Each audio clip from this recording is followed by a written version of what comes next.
Va en la cuarta edición, es un libro muy completo. Los que lo puedan comprar vale la pena tenerlo porque lo van a utilizar toda la carrera. Es un libro que tiene toda la parte de crecimiento y desarrollo. em, Tiene la parte de puericultura y tópicos muy buenos en un muy buen vocabulario. Es un libro muy delicioso de leer, entonces se los recomiendo muchísimo. Se llama El Niño Sano de Editorial Panamericana. También se pueden basar de las guías del ministerio para la parte de infancia, que es lo que vamos a ver en este curso. Recuerden que Salud Familiar 2 ven de adolescencia hasta el adulto. ¿Listo? Entonces voy a arrancar aquí. Hoy vamos a hacer como un repaso general.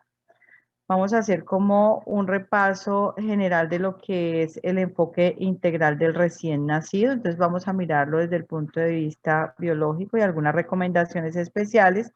Y también les voy a dejar unas tareas que vamos a hacer para el sábado, algunas presentaciones, ¿ok? Entonces, lo primero que tener en cuenta cuando hablamos del proceso de recién nacido es que arrancamos desde el mismo momento de fecundación y concepción del ser humano. Entonces, estamos viendo cómo cada uno de los sistemas que tenemos en nuestro organismo tiene una función especial, ¿cierto? Nuestro aparato reproductor, pues tiene también un fin especial y es poder perpetuar pues nuestra especie, ¿cierto? Entonces, la relación que tenemos, la relación sexual es un medio inicial, ¿cierto? Donde se produce la fecundación, pero sin embargo vemos que ahora hay muchos métodos, aparte de ese, de que logremos un embarazo. Entonces hay que tener en cuenta también ahora la inseminación artificial y todos los métodos artificiales que hay para poder fecundar, ¿cierto? Hay una parte importante, aparte de lo que es concebir un hijo, que es todo el proceso de relación con las otras personas, que también es muy importante, la parte social que hemos enfatizado mucho nosotros aquí en Salud Familiar, ¿cierto? Para concretar, digamos, esta parte de amor de la pareja o de relaciones entre parejas, vamos a pasar por diferentes etapas, ¿cierto? Hay una etapa inicial donde las personas empiezan a comunicarse y vamos en una especie de como paralelo. Entonces hay una relación, ¿cierto? Hay un compromiso de las personas, confianza, comprensión entre los diferentes miembros de la pareja, comunicación y conocimiento de la pareja. Esto, todas estas cosas van a hacer que poco a poco nuestra relación vaya afianzándose y posteriormente las personas puedan decidir procrear o no. Recordemos que no todas las personas que procrean tienen una relación previa, ¿no? También hay unas características que no son solamente físicas y sociales, sino también desde el punto de vista intelectual y espiritual que tienen que ver con que decidamos procrear o no, ¿cierto? Entonces, aquí tenemos nuestro aparato reproductor, en el caso pues de la mujer, está la parte social que es importante y está también cómo nosotros nos sentimos, ¿cierto? Fíjense que en todo este proceso de la reproducción incide mucho la parte de la psiconeuroinmunología. Ustedes luego van a tener una clase de psiconeuroinmunología, que es una clase muy especial y nos va a ayudar a entender, por ejemplo, cuando hay mucho estrés, por decir algo, o las personas están viviendo una gran tensión, por ejemplo, una pareja que quiera encargar y no haya embarazo, ¿cierto? Y se hacen exámenes y se hacen exámenes y se hacen exámenes y resulta que cuando las personas se despreocupan por eso, ¿cierto? Cuando las personas se despreocupan por eso y dicen, no, pues ya, que sea lo que Dios quiere, ya no vuelven a pensar más en eso, pero inmediatamente llega el embarazo, ¿cierto? Entonces hay una conexión de la parte mental con la parte afectiva y con la parte del órgano blanco, pues en este caso hablando de la fecundación, pero hay otros órganos blancos, ¿cierto? Entonces, esa parte es muy importante tenerla presente. Entonces, cuando nosotros hablamos de un bebecito, tenemos que tener en cuenta factores de riesgo importantes. ¿Cuáles son esos factores de riesgo importantes? Hay unos que están asociados a la madre, hay unos sociales, hay unos al hijo, entonces vamos a irlos mencionando. La desnutrición, en las enfermedades crónicas, sobre todo el consumo de ciertos medicamentos, la adolescencia, sobre todo la adolescencia muy temprana, ¿cierto? Una baja escolaridad, el hábito de fumar, el alcoholismo y otras muchas más características que pueden estar, digamos, inmiscuidas en este grupo que de alguna manera constituyen un riesgo para el recién nacido. Anomalías genéticas, bajo Una peso al pregunta. nacer, Antes de cuando los continuar. niños no han recibido lactancia materna, comienzo, por ejemplo, de la alimentación complementaria. ¿A qué edad está indicada la alimentación Profe, complementaria? Dime, ¿a qué dos edad, Jonathan? preguntas. Ah, Dime. no, yo iba a hacer una pregunta la anterior, que si entraba también los dependencias a SPA. Claro, todo eso. Ajá, por eso dije que ahí no estaban todas. Claro, claro que sí. Ajá, muy bien. Listo, profe. ¿Y condiciones ¿Cuál ser? mentales? También, claro. Y fármacos que consumen, ¿no? Fármacos que consumen. También Listo. retardo, por ejemplo, en la madre. Vemos que muchas madres quedan en embarazo y tienen, por ejemplo, un síndrome de Down, ¿cierto? Ah, hay personas que son mamás y tienen un síndrome de Down leve y su familia les ayuda en la crianza, pero hay otras que definitivamente pues no son capaces de criar el hijo, ¿no? ¿A qué edad Profe, comienza pues la yo no estoy seguro alimentación? con respecto a la pregunta, pero la, Más o menos. ¿cómo dice? Pues no la materna, sino la otra, como a los 3 meses, más o menos, 3, 4 meses. No, 4 mesecitos en adelante, Hasta correcto. los 6 meses, ¿no? Menos de 4, no, eso es la lactación, correcto. Ajá. Enfermedades también en el niño o una carencia afectiva importante. Entonces, miren que no todo es físico. Lo que quiero que entiendan es que no todo es físico. Y eso es una de las grandes enseñanzas que tenemos que tener en este curso, ¿cierto? Con respecto a familia, ¿qué puede influir en este recién nacido? Unas condiciones económicas insuficientes, ¿cierto? Donde de pronto haya desnutrición todos los miembros del grupo familiar, ¿cierto? Donde no haya cómo sustentar la alimentación, en este caso pues en la madre, aunque a pesar de que ella sea desnutrida, digamos que no es tanto la desnutrición porque sigue produciendo lactancia materna, sino el estrés que está vinculado a esa desnutrición como tal, ¿no? Intervalos cortos entre nacimiento. ¿Cuál creen ustedes que es una edad, digamos, apta entre un nacimiento y otro? ¿Cuál podría ser? 2 años. Dos Por lo años. menos, claro,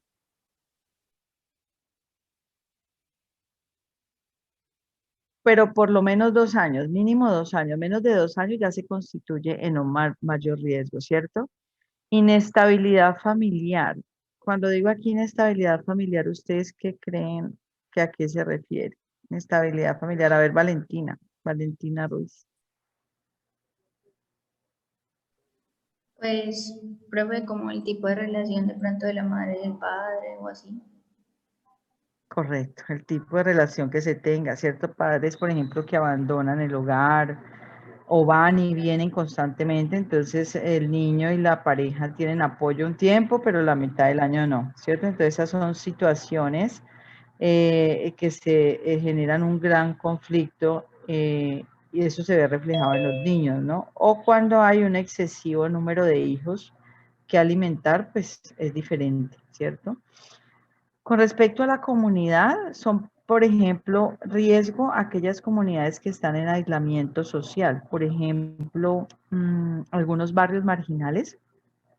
Les cuento que hace un tiempo hace tiempo en la universidad hacíamos unas visitas a unas como comunidades que estaban en aislamiento, o sea, como comunidades asentadas. ¿Han visto en la Simón Bolívar, como con 56, que hay un triangulito ahí pequeño, como cerca del Coliseo de María Isabel Urrutia, como casi que enfrente? Ese sitio es un sitio que se instauró ahí, se llama como Brisitas, que queda cerca del barrio de Brisas, y ellos son como viviendas hechizas y se han instalado ahí. En esos sitios, pues obviamente no había agua, no, la energía la tomaban de los postes que habían, entonces cada rato se fundían los aparatos eléctricos, los que tenían aparatos eléctricos. Algunos tenían unos inodoros hechizos que iba a dar ahí pasa como un caño, pues, o un río, pero pues ya caño. Entonces se iban directo allí y fíjense que estamos en medio de la ciudad, entonces ellos están en aislamiento en medio de una ciudad Condiciones ambientales adversas, aquellas personas también que viven en condiciones de abandono y que de pronto no tienen cómo cubrirse, también es importante. Cuando no hay recoge basuras adecuadas, excretas, agua adecuado, acueducto, alcantarillado, o sea, todos los servicios públicos pues hacen que sea difícil el desarrollo de ese recién nacido y cuando la comunidad o la familia vive lejos del servicio de salud. Digamos aquí en Cali uno dice, pero ¿qué podrá hacer lejos, cierto? Porque nosotros vivimos en digamos, en un punto central, en una ciudad principal, pero hay personas, si ustedes se van, por ejemplo, aquí a Chocó, a Buenaventura, hacia adentro, hay personas que el sitio más cercano está a 4 horas y tienen que coger lancha, ¿cierto? Entonces, o tienen que coger, por decir algo, gualas, o tienen que coger animales para poder salir, etcétera. Entonces, esto hace que las condiciones de esas personas sean especiales y sean una comunidad vulnerable. Anomalías congénitas asociadas al recién nacido de causa desconocida entre un 40 y un 60%, ¿cierto? Son como, se pueden presentar como factor de riesgo. Algunos van a tener causas conocidas. Dentro de esas causas conocidas hay unos factores genéticos alrededor de un 15%, los factores ambientales un 10%, la herencia hasta un 25% y el tener embarazo gemelar, que también constituye un riesgo importante, hasta el 1% también. Dentro de los factores ambientales, esta parte de factores ambientales, tenemos muy importante, por ejemplo, todo lo que se observó con complejos TORCH, ¿cierto? O con el uso de talidomida, que es una droga que se dio mucho tiempo y que producía que los niños nacieran con las extremidades como amputaditas, como decir, no se formara la mano ni el antebrazo, ni se formara ni el pie ni la pierna, sino solamente de pronto muslos, o incluso podían salir sin toda la extremidad, ¿cierto?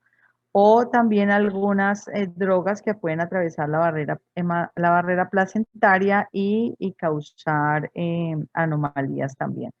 Hay muchos agentes farmacológicos. Cuando ustedes vayan a pasar por obstetricia van a tener una lista completa de medicamentos que no se pueden suministrar durante el embarazo y uno como médico debe tenerlos presentes cuando al frente suyo está una mujer en embarazo. Agentes infecciosos importantísimos, todos los virus, sobre todo si se presentan en el primer trimestre del embarazo, la rubeola, el citomegalovirus, el virus del herpes simple, el VIH, la varicela, por riesgo también importante el desarrollo del bebé, y todos los que causen fiebre también. La hipertermia, o sea, cualquier tipo de infección, sobre todo a temprana de embarazo, y la hipertermia no controlable o extrema puede ser también teratogénica, ¿cierto?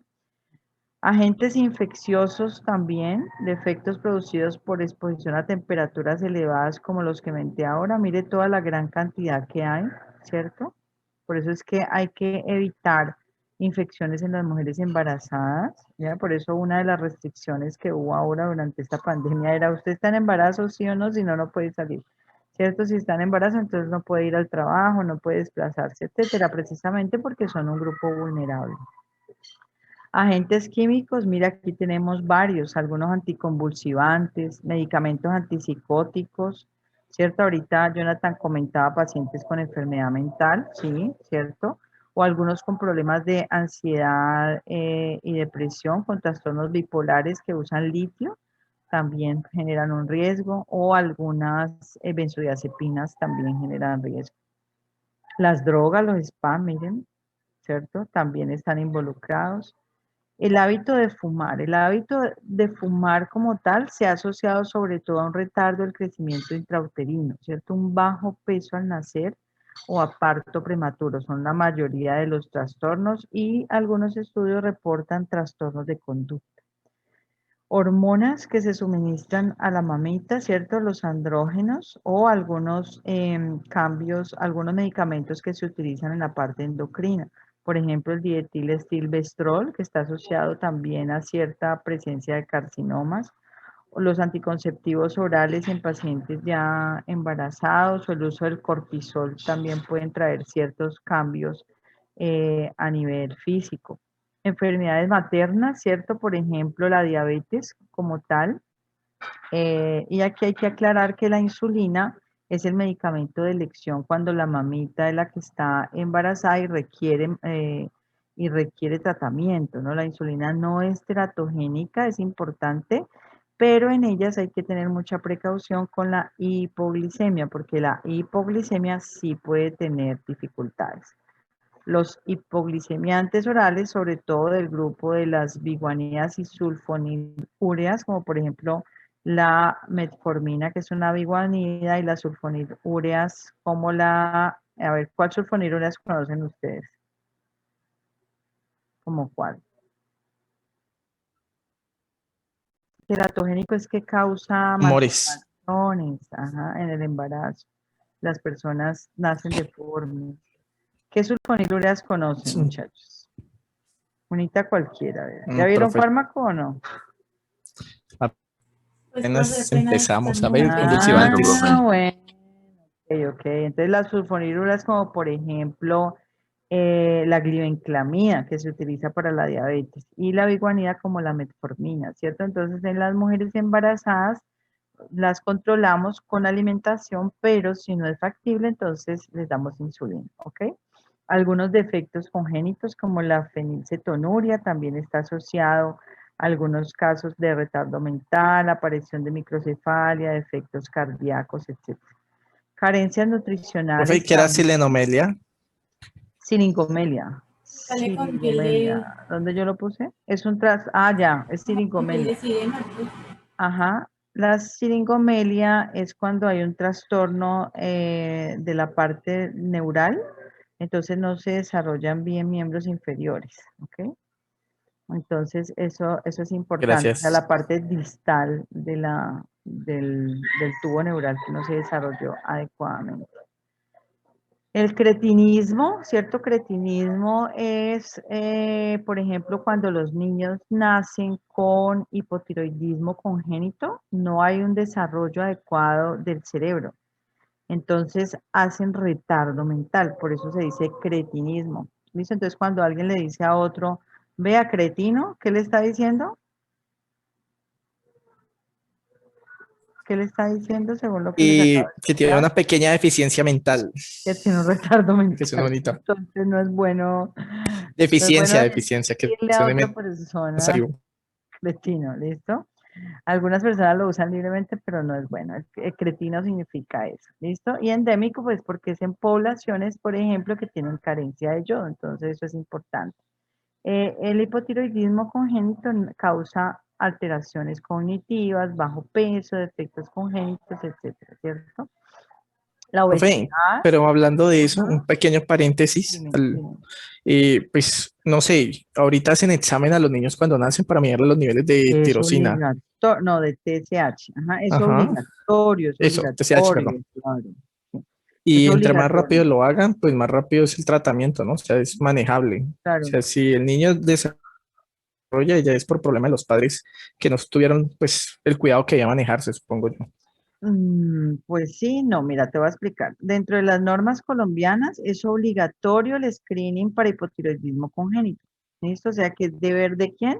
Del sistema de salud. Los padres no saben que eso hay que hacérselo a los niños, pero los médicos sí. Entonces, todo niño que nace en Sí, Colombia se le hace screening para hipotiroidismo. Y si sale alterado, debe hacerse seguimiento, o sea, debe hacerse confirmación de la muestra. Y si es positiva, pues debe iniciarse urgente valoración por pediatría o endocrino e empezar el tratamiento, ¿no? Porque no vamos a dejar que ese niño pues tenga alteración de su estado neurológico. Entonces, afortunadamente en Colombia sí se hace, ¿no? Gracias a Dios. Los problemas de obesidad, entonces vamos a ver qué hay, sobre todo, este es un índice de masa corporal leve, pero cuando hay segundo y tercer grado de obesidad, con mayor razón. La hipoxia, digamos, durante el momento del parto, también puede tener problemas, no necesariamente porque hayan anomalías congénitas, sino por la misma, por ejemplo, un parto prolongado. problemas con metales pesados, entonces las mamitas que han estado expuestas a mercurio, a plomo por su trabajo también causan dificultades. Entonces fíjense que hay un gran componente de cosas que nosotros tenemos que averiguar cuando tenemos un recién nacido, ¿cierto? Entonces para que exista la reproducción, esta parte digamos ustedes la vieron de pronto en fisiología, en anatomía, hay una serie de eventos, la parte de gameto, la fecundación, la unión del cigoto, luego la segmentación, la implantación del embrión, etcétera, y todo ese desarrollo que se va produciendo a lo largo del tiempo, es lo que va dando al final la formación del recién nacido que ya vemos nosotros. Nosotros prácticamente que este seguimiento lo hace el médico que está en el programa prenatal y el ginecólogo, ¿cierto? Y nosotros cuando vamos a evaluar nos vamos a encargar de esta personita que está aquí. Entonces, hay un encuentro prácticamente de los gametos, la parte femenina y la parte masculina que se unen. De hecho, hay unos cambios dentro del útero cuando va a haber la reproducción y es que el útero que normalmente es en esta posición, así como ustedes ven aquí, como a 90 más o menos, él se verticaliza durante el proceso de la relación para poder que entren las células masculinas y rápidamente viajen hacia las trompas de falopio y pueda producirse la fecundación. Eso es todo un proceso fisiológico muy, muy bonito y muy preciso. Debe haber fusión, ¿cierto? Se forma una sola célula, que es el cigoto, y damos inicio al desarrollo de la vida, ¿cierto? Ahí empieza a formarse el, el, el cigoto que va empezando un proceso hasta convertirse en mórula y luego va con su desarrollo posterior. Cada una de las semanas en que el bebé está dentro del útero materno, pues va teniendo cambios y ya llega un momento en que se hace una diferenciación entre si es hombre o es mujer, o el sexo masculino y femenino, y ya posteriormente empieza el crecimiento de los órganos. Entonces, dentro de todo este periodo que estamos dentro de la mamá, hay un periodo que se llama de organogénesis, ¿cierto? Que es donde se va formando corazón, cerebro, riñones, todo de una manera rudimentaria, y luego ya viene la segunda parte que es el crecimiento, ¿cierto? Entonces, en cualquiera de estas etapas pueden haber dificultades involuntarias que pueden generar que se pierda el feto, ¿cierto? Si se pierde antes de la semana 20, estamos hablando de un término, ¿cierto? Y si se pierde después de la semana 20, estamos hablando de otro término, ¿cierto? Entonces, hay abortos que se producen espontáneamente de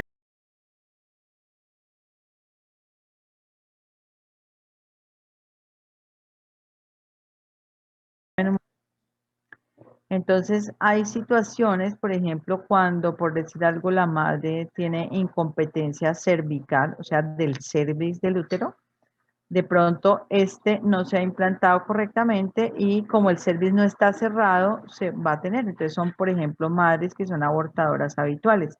Involuntariamente, el feto se pierde, o cuando viene con alguna anomalía congénita importante, pues también se puede perder, ¿cierto? Cuando hay problemas hormonales también se puede perder, como todo lo que mencioné anteriormente. Entonces, una vez que él ya se implante, que ya el embrión, digamos, se haya implantado bien en el útero, ya empieza el proceso de desarrollo fetal, ¿cierto? Entonces, ahí ya va creciendo. Ya saben que las primeras semanas corresponden a la organogénesis y luego ya al crecimiento de cada uno de los órganos. Entonces, después de que ha habido una organogénesis, ya viene el proceso de crecimiento ya del feto, ¿cierto? Entonces ya vemos que cada uno de las partes de los órganos ya se va formando hasta que más o menos a las 22 semanas ya se logra ver así. Ahora hay unas ecografías muy lindas, tridimensionales, donde se pueden ver cómo va desarrollándose a lo largo del tiempo hasta que logra como acomodarse y son eh, digamos, unas fotos muy, muy bonitas que se pueden tomar ahora. Eso no lo había antes, ¿no? Esto es algo, pues, digamos, más de esta época. Antes eran las ecografías convencionales, pero ahora ya salen unas tridimensionales donde usted ya casi que le puede ver la carita al bebé. Es muy, muy lindo para los padres. Entonces ya ha venido todo el proceso de desarrollo fetal, ¿cierto? Tanto la parte de organogénesis como de crecimiento, y ya llega el momento del parto. Durante el momento del parto también se pueden presentar dificultades, ¿cierto? Un parto con hipoxia o una estrechez pélvica, por ejemplo, o una expulsión, por ejemplo, que el feto se haga meconio, que es como el popó del feto, dentro del útero, y él logre aspirar eso, entonces causa dificultades también. Entonces, este es un proceso también complejo que tiene, pues, por eso es que debe ser asistido por un personal entrenado, pero es un momento también muy lindo y muy decisivo en la vida de las personas, ¿no? Necesita, después de este proceso, nace pues ya nuestro paciente aquí, lo tenemos, ¿cierto? Ya saben que las maneras de nacer pues es esta, por vía natural o también por procedimiento quirúrgico por cesárea, ¿cierto?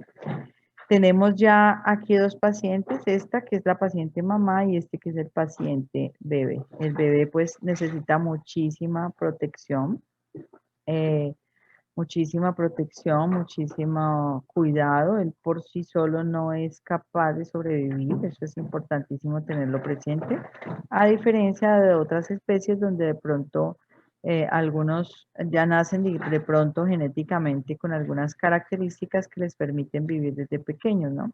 Ellos tienen algunos reflejos, ¿cierto? Miren que, por ejemplo, aquí se puede apreciar cuando el bebé nace, por ejemplo, está haciendo por su reflejo de prensión, justo está agarrando como la manito del médico que le está sacando ahí, ¿cierto? Pero eso no es porque él diga, voy a agarrarle la mano al médico, no, sino que son movimientos reflejos que vamos a ver ahora y que son los que tenemos que evaluar en el recién nacido. Entonces, aquí tenemos los niños, ¿cierto? Ya nació el bebé. Lo primero que hacemos es estimular a la madre sobre los cuidados del recién nacido y sobre la lactancia materna. A propósito, ahora les voy a dejar una tarea sobre lactancia, ¿cierto? Entonces, aquí ha nacido el bebé, ya tenemos, estimulamos, le enseñamos a la madre cuáles son los cuidados de ese recién nacido y vamos a entrar entonces a algunos conceptos importantes. Entonces, aquí tenemos el concepto de crecimiento y el concepto de desarrollo. Entonces, vamos a llamar crecimiento a todo este proceso en el cual se incrementa la masa de un ser vivo, ¿cierto? El desarrollo de cada uno de los órganos que ya estuvo allí. Entonces ya están los órganos y empiezan un proceso ya de aumento de la masa, ¿cierto? Hay un aumento de células que se van produciendo a lo largo de la vida de las personas. El desarrollo es el proceso por el cual los seres vivos logran una mayor capacidad funcional de los sistemas. Entonces, a uno le vamos a llamar crecimiento y a uno le vamos a llamar desarrollo, ¿cierto? Es como decir que antes hablábamos de una estructura y una función, ¿se acuerdan? De pronto cuando estábamos hablando del familiograma, entonces la estructura vendría siendo como el crecimiento y la función como el desarrollo, para que se lo puedan aprender. Tenemos que preguntar aquí cuando ya tenemos el recién nacido, antecedentes maternos, tener en cuenta lo que les dije, pero también si la mamá hizo control prenatal y cuántos controles hizo, las patologías, cómo fue la nutrición, el estado mental de la persona, el nivel socioeconómico, si tuvo vacunación completa, cómo es la morfología materna y cómo está su soporte familiar. Miren que el soporte familiar es una de las actividades obligatorias a realizar en este proceso de atención del recién nacido y de la madre gestante. Entonces, factores que regulan el crecimiento y desarrollo del bebé, que ya hemos mencionado previamente también, la parte nutricional, socioeconómica, emocional, genética y neuroendocrina. Cuando nace el niño tenemos que hacer varias cosas. Sin necesidad de tocar el recién nacido, vamos a mirar el tamaño, ¿cierto? Yo sé que hay que pesarlo, sí, pero la inspección también es importante. Al acto de mirar, y ustedes lo van a ver en semiología o ya lo han venido viendo, se llama, a la inspección es el acto de mirar y analizar. ¿cierto? Entonces uno va a comparar de pronto con otros niños de su misma edad gestacional y uno puede decir, ve, está grande, está pequeño y entra a corroborar ese valor. Vamos a mirar patrón del sueño, ¿cierto? Los niños recién nacidos duermen la mayor parte del tiempo. Ellos no permanecen despiertos, ellos duermen y duermen. Vamos a mirar su patrón respiratorio, si es una respiración tranquila o si es una respiración agitada. Vamos a mirar si hace respuesta a estímulos. Cuando hay un sonido, si el niño se sobresalta o abre los ojitos. Y vamos a mirar el color de la piel. El color de Profe, la ¿es el piel no... reflejo de Moro? Ajá, sí lo vamos a ver ahorita más adelante. El color de la piel no es para mirar si es blanquito, negrito y eso no. El color de la piel es para mirar si la piel, si tiene ictericia. ¿Cierto? Que es un color amarillento que se da en los recién nacidos, ¿cierto? Por Por la acúmulo de bilirrubina. bilirrubinas, correcto. Entonces, ¿por qué? Porque la ictericia neonatal temprana se debe identificar y el niño tiene que ir a un tratamiento específico y a una medición de los niveles de bilirrubina en sangre. Entonces, por eso se colocó aquí color de la piel, ¿ok? Vamos a observar también la postura que tenga. La postura del recién nacido no es una postura flácida. Ellos tienen que estar flexionados en sus extremidades, ¿cierto? Y el tronco con respecto al muslo. O sea, ellos siempre tienen que estar en flexión completa. Un niño recién nacido que ustedes vean estirado como si fuera un sapo, ese niño no está normal, ¿ok? Vamos a mirar que haya coordinación, o sea, que los niños puedan mover simétricamente sus extremidades. No es normal que un niño recién nacido, por ejemplo, tenga aquí los bracitos y solamente mueva un bracito. O sea, lo mantiene así flexionado y solo mueve un bracito. ¿Ustedes qué pudieran pensar ahí? Si ven que son movimientos asimétricos, ¿qué pudieran pensar ahí?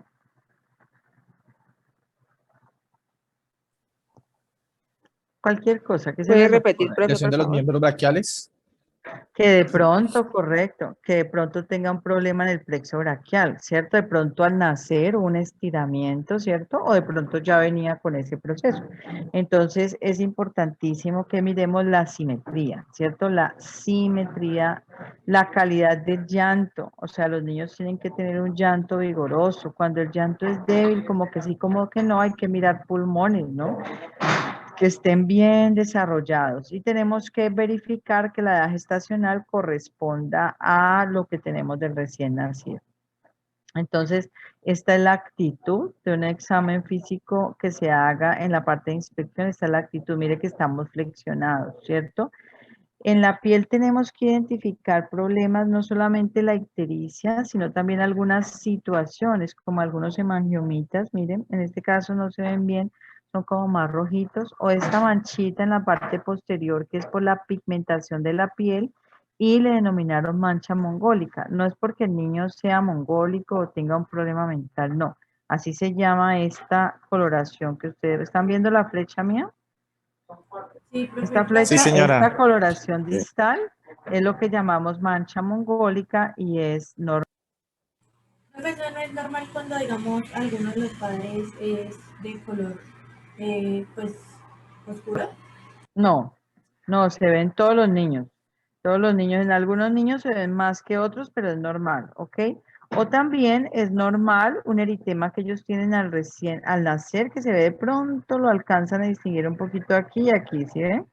Se llama como eritema tóxico, pero lo pueden presentar algunos recién nacidos como otras cositas que les voy a presentar ahora. Cuando el recién nacido nace, entonces hay que hacerle como una aproximación a su edad, ¿cierto? A la edad a ver si coincide con la edad gestacional y le aplicamos el test de Ballard, ¿correcto? Entonces van a leer, esa es la tarea número 1. Vaya anotando las tareas, Jonathan, por favor. Van a leer sobre el test de Sí, Ballard, señora. ¿ok? Van a leer sobre el test de Ballard. ¿Cómo calculamos la edad gestacional con el test de Ballard? Así se escribe, así como está aquí en este pedazo. ¿Listo? Entonces, después del parto, ¿qué se hace? Se seca el niño, se le hace succión, se evalúa la respiración, evaluamos el APGAR, pero este APGAR no es el APGAR que vimos de instrumentos. Recuerdan que cuando les di la clase del APGAR, yo les dije que el doctor Gabriel Smilstein se había basado en la descripción de APGAR de la doctora Virginia Apgar, ¿cierto? Entonces, a este APGAR es que me refiero, al APGAR de recién nacido. Entonces, este fue desarrollado por la doctora Virginia Apgar, que ya se los voy a mostrar ahorita, y nos dice es qué tan adaptación tiene el niño al momento de nacer, al minuto y a los 5 minutos. Hacemos un examen físico, una temperatura corporal, algunos van a requerir un paso de sonda orogástrica, ¿cierto? Niños que en algunas condiciones específicas, por ejemplo, como estas que ustedes ven ahí, muy bajo peso o con sangrado o con problemas, por ejemplo, donde la mamá tuvo un polidramio, o sea, muchísimo líquido amniótico. Entonces ahí le ponemos la sondita y miramos de paso si está permeable el esófago para ir al estómago. Miramos el cordón umbilical que esté completo, o sea que hay que analizarlo. Revisamos la placenta, las membranas completas, los cotiledones. Hay que mirar que estén completos los cotiledones de la placenta para ver que no se haya quedado dentro del útero restos placentarios, porque eso puede terminar en una infección, en una endometritis posparto, porque se han quedado los restos de membrana placentaria. Le vamos a hacer la profilaxis ocular y le vamos a poner vitamina K. Eso se hace a todos los recién nacidos en Colombia. Entonces, segunda tarea, ¿cómo se hace la profilaxis ocular? ¿Con qué medicamento? Y ya les dije que la profilaxis para la parte de sangrado se hace con vitamina K, porque los niños pues no tienen suficiente vitamina K, no son capaces de procesarla, ¿cierto? Ok, se toma muestra del cordón umbilical para hacer el tipo de sangre, para hacer serología para detectar sífilis neonatal y el TSH, que es la hormona estimulante del tiroides, para screening de hipotiroidismo congénito, ¿cierto? Y se evalúa la relación madre-hijo. Entonces vamos a mirar el riesgo y vamos a clasificar ese recién nacido. Ustedes igual todo esto lo van a ver cuando pasen a pediatría, lo van a ver pues ya más específicamente, ¿no? Entonces miramos ese test de APGAR, el APGAR de recién nacido. Listo, entonces miramos al minuto y a los 5 minutos principalmente. Si ya el niño está muy comprometido, entonces a los 10 minutos hacemos una tercera valoración y a los 20 minutos una cuarta valoración, pero las de rigor son por lo menos al minuto y a los 5 minutos. ¿Qué mide ese APGAR, chicos? Pulso, ya la frecuencia, el esfuerzo que hace para respirar, el tono muscular, la irritabilidad que presenta el niño, ¿cierto? Y el color. El color no es para mirar si es blanquito, negrito, rosadito, no, rosadito sí, porque básicamente quiere decir que está bien. Es para mirar que no esté cianótico básicamente o que el niño esté rosadito. Entonces a ese sí me refiero con color. Bueno. Porque hay niños que nacen con problemas pulmonares y cuando nacen su boca, la parte perioral y las manitos se ponen cianóticas. Entonces eso lo debemos reportar en el APGAR, ¿cierto? Lo ideal es que tengamos un APGAR de 7 a 10, lo que quiere decir que el niño está vigoroso en una condición satisfactoria. Bueno. Luego pasamos a hacer un examen ya por segmentos, cuando ya el niño tuvo su adaptación inicial y transcurridas entonces esas primeras 12 horas ya vamos a hacer un examen más específico. Lo hacemos céfalo-caudal, o sea, de la cabeza a los pies. En la cabeza hay que revisar los huesitos del cráneo, si hay acabalgamiento o no. Vamos a mirar las fontanelas, vamos a mirar las orejitas, cómo está la boca, si está completa o si tiene defectos, el cuello. Vamos a mirar el tórax, que haya simetría y cómo está la expansión, el abdomen, ¿cierto? Una palpación muy suave. La parte pélvica, vamos a mirar que los genitales externos por lo menos estén bien. las extremidades que estén completas, la columna que no vaya a tener una espina bífida o algún defecto de tubo neural, y miramos cómo está su postura y sus reflejos del recién nacido. Entonces, esa es como esa valoración ya segmentaria. Luego también vamos a mirar que este examen que nosotros hacemos hay que hacerlo en condiciones adecuadas de temperatura. O sea, no es que vamos a tener la sala a menos 10 grados y no queremos que el peladito esté cianótico, ¿cierto? Entonces hay que tener unas adecuadas condiciones de temperatura y adecuada iluminación porque nos toca que ver las características de la piel, etcétera. Entonces sí tenemos que poder ver adecuadamente, ¿cierto? Luego vamos a un examen también más detalladito. Entonces miramos postura y actividad. El recién nacido va teniendo una actividad que es muy variable. Cuando está dormidito, él no se mueve ni un dedo, ¿cierto? Pero cuando está en estado de alerta, sí. Recordemos que la posición es una posición de flexión, ¿cierto? Cuando está totalmente en reposo o el niño está muy tranquilo, despiertico y ya comió, es posible que él fácilmente permita que usted extienda por ejemplo, pueda hacer este movimiento suave, ¿cierto? Pero cuando el niño está en otra posición, él es así, y usted intente estirarle el brazo o tan siquiera intente abrirle la mano a un recién nacido. ¿Alguno en la vida lo ha hecho de pronto? Intentar abrirle la mano a un recién nacido, Es miren lo bastante difícil que difícil. es. Eso es que ni porque uno le coja un dedo, ellos tienen una actitud impresionante, entonces eso, eso es signo de que neurológicamente está bien, ¿no? Eso debe ser lo correcto, ¿ok? Entonces hay que tener en cuenta esto. Mire que en ocasiones puede adoptar una postura de un reflejo que se llama tónico nucal. La cabeza se va hacia un ladito con las extremidades del mismo lado extendiditas, extendidos de un lado y las del otro lado en un poco de flexión. Pero esto, digamos, es una actitud transitoria pasajera. Pasamos también a mirar la antropometría, el peso, la talla. Recordemos que eso todo va en unas escalas que debemos tener presentes, ¿cierto? Ya están estandarizadas de acuerdo a la edad en la que nace el niño. Hay unas también instrumentos para poderlo tallar, ¿cierto? Es un tallímetro pesa bebé y es una pesa bebé, ¿cierto? No va a ser la misma de los adultos. Aquí tenemos un ejemplo de una pesa bebé. Los tallímetros pueden ser así o incluso vienen en madera y uno lo que hace es poner el niño, extiende los pies. Esta fotico que hay ahí es muy linda, pero no es como uno los mide. ¿Ok? Porque él va desde aquí, desde la cabeza, estira uno el Hasta la piecito y punta va del dedo. hasta la punta del talón, porque el talón tiene que quedar, por decir algo así, en esta posición, como desde aquí hasta este pie estirado y el pie en esta posición. Entonces va a ir hasta aquí. ¿Listo? Entonces todo este es lo que uno va a medir y como está sobre el tallímetro, este tallímetro, pues queda fácil decir cuánto mide el bebé. Hay que tener una cinta métrica, sí, porque tenemos que medir la circunferencia de la cabeza. Esta sí es Perímetro cefálico. importante, correcto, es una de las más importantes que hay. Entonces, un niño nace con un perímetro aproximado de 33 centímetros. Miremos que en el primer trimestre puede ganar 2 centímetros por mes aproximadamente.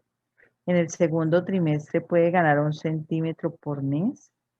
Del segundo trimestre puede ganar medio centímetro por mes. Del primero al segundo año 3 centímetros y del segundo al quinto año 2 centímetros. Mire que esto es fácil de aprender porque viene así como en orden, ¿cierto? Entonces, ustedes incluso pueden tomarle una foto a esta presentación para que se la aprendan porque es de utilidad. A veces uno no tiene las tablas a mano, pero se acuerda de esta diapositiva y rápidamente puedes saber si tu niño está en un perímetro cefálico adecuado o no.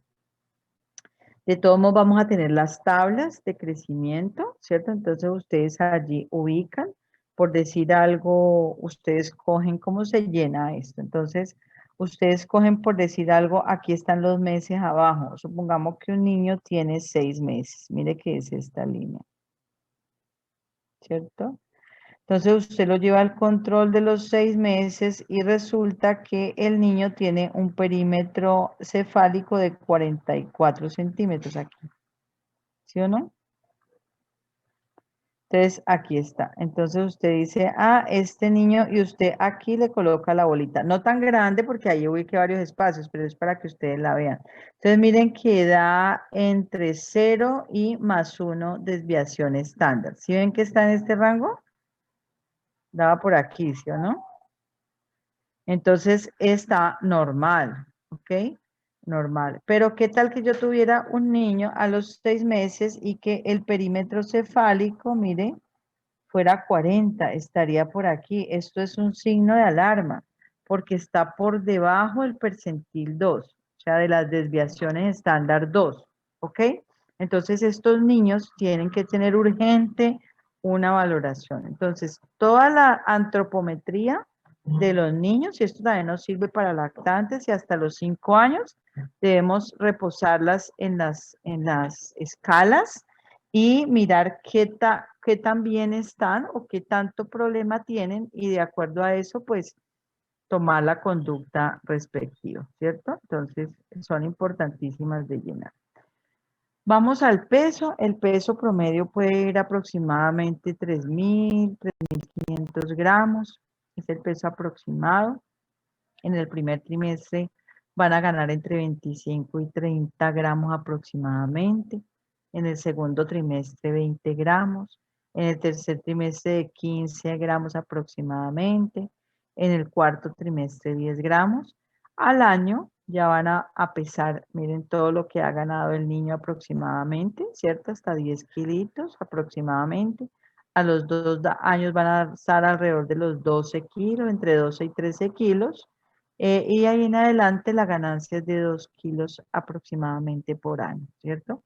El peso Pero también también, es dependiendo la talla, ¿cierto, profe? Perdón. correcto, sí, sí, ya lo voy a mencionar aquí. Entonces, eso que ustedes tienen ahí es como un estándar, digámoslo así, pero ustedes tienen que tener en cuenta varios factores.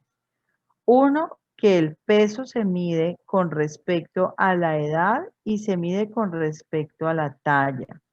¿Por qué? Porque hay familias donde usted mira al peladito y es chiquito y pesa poquito, pero usted mira a la mamá y es chiquita y pesa poquito, y mira al papá y es chiquito y pesa poquito, y mira al abuelo y es chiquito y pesa poquito, ¿cierto? O sea que, pues, ¿de dónde va a salir un niño grandote, cierto? Entonces, por eso es importantísimo hacerlo con respecto a la edad y con respecto a la talla, ¿cierto? El peso para la talla.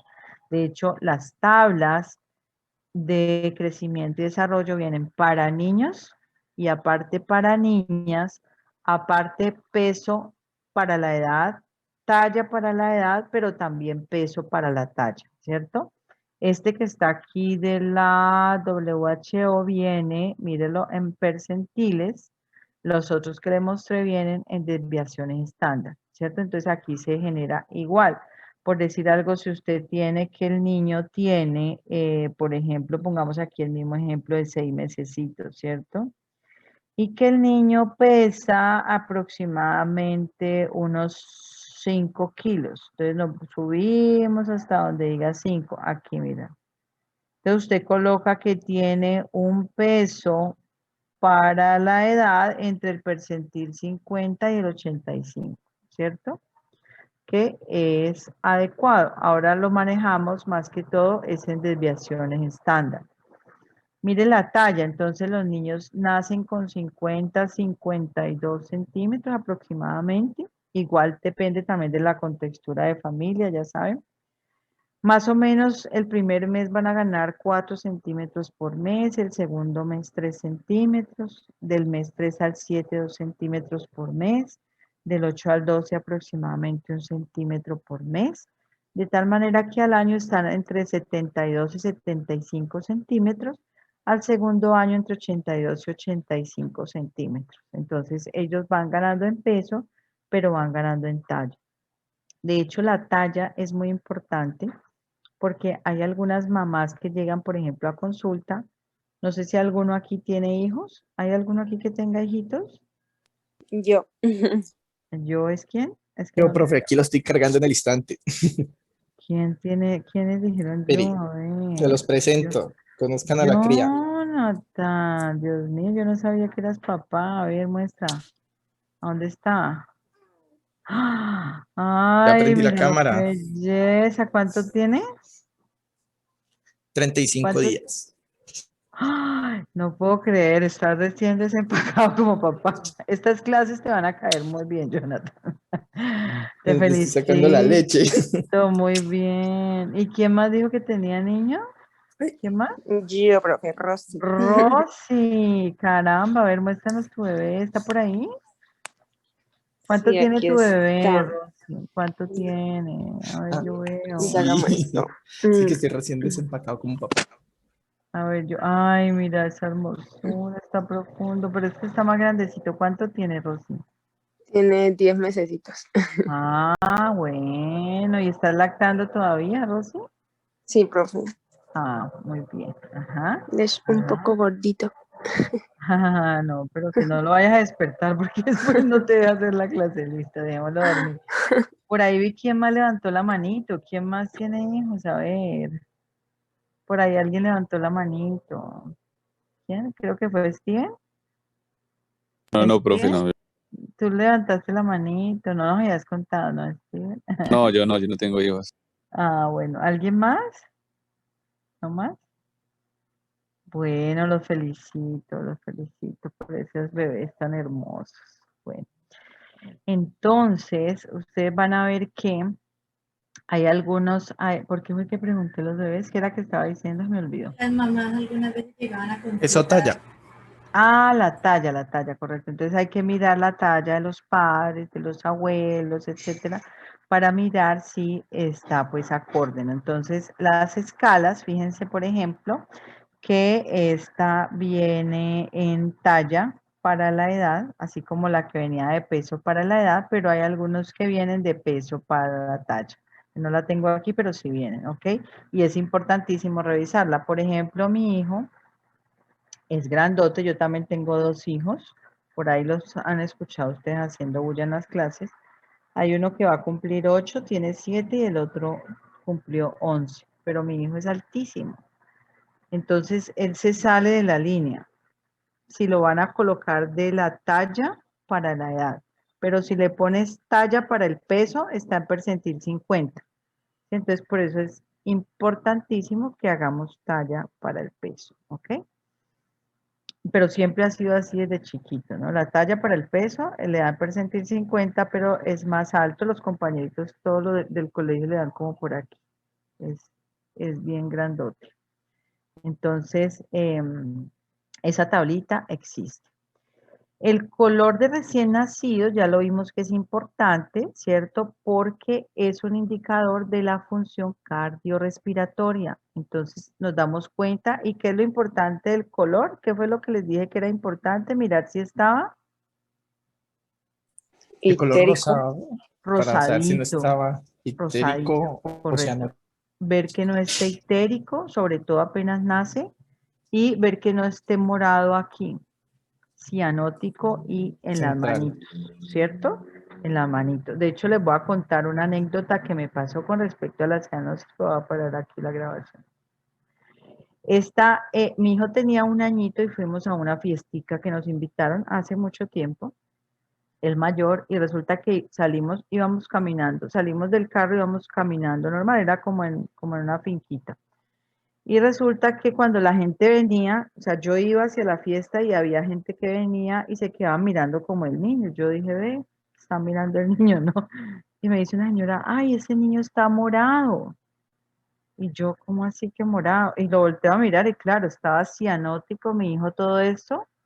Y era que, y yo pensaba, yo decía, está cianótico, pero ¿por qué? O sea, no había ninguna razón porque él no había agarrado nada del piso. Yo estaba súper pendiente y resulta que antes de salir de la casa, un primito le había puesto una carita feliz de esos stickers. Se lo había puesto aquí en el bracito. Yo no me di cuenta de la carita feliz y en algún momento el niño agarró y se lo metió a la boca.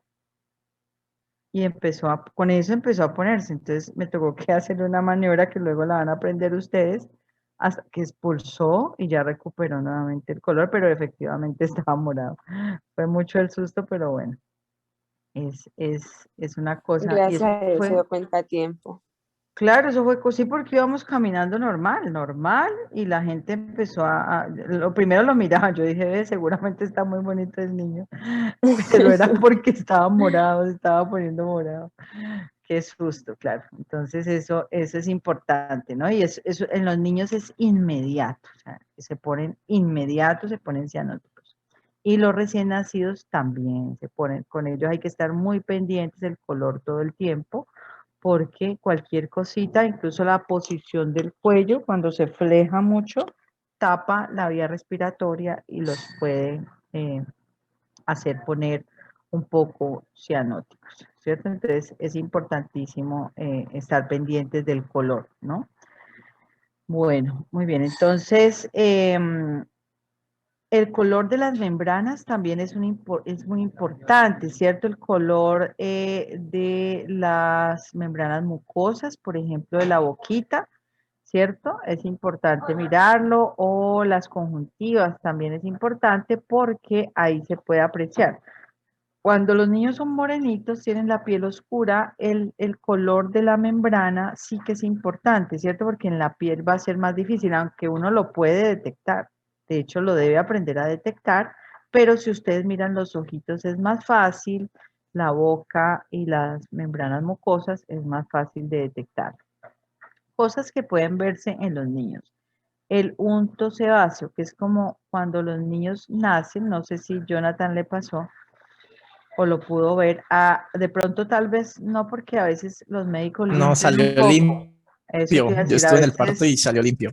hay niños O que sea, nacen así, o hay niños que desafortunadamente el médico o la enfermera les quita eso, pero eso no se debe quitar si el niño lo trae. Si no lo trae, pues ahí sin nada, ¿cierto? Ya llegó sin eso.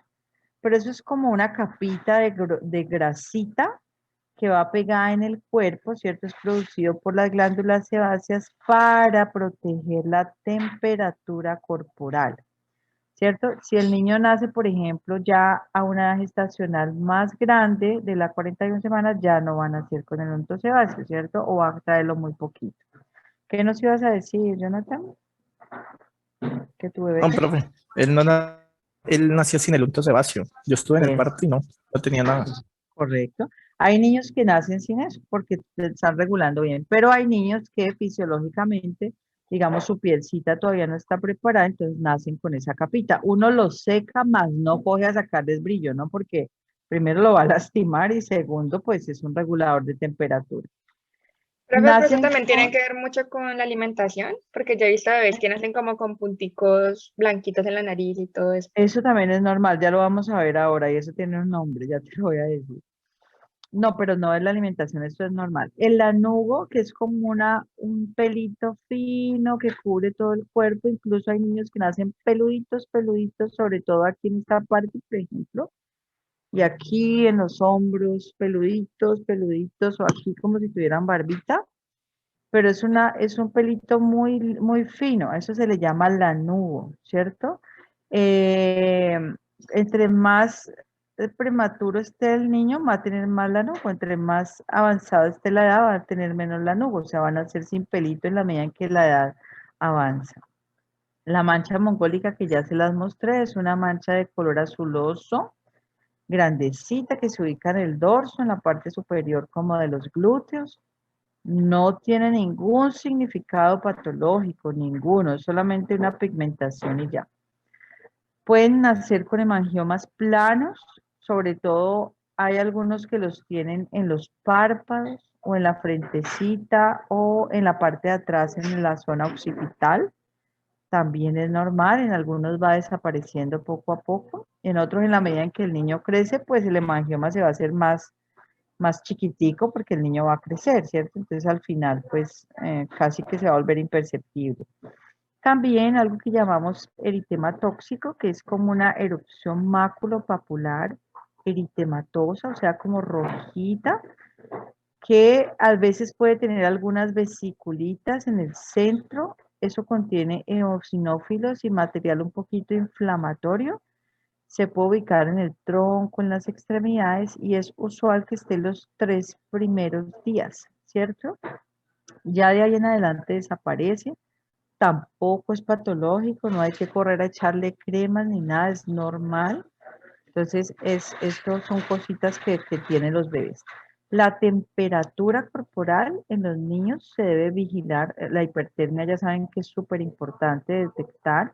Se le toma la temperatura en la axila 3 minutos. Normalmente va a estar entre 36,5 y 37, ¿cierto? El termómetro que se usa pues no se debe meter en el recto ni en la boca, obviamente.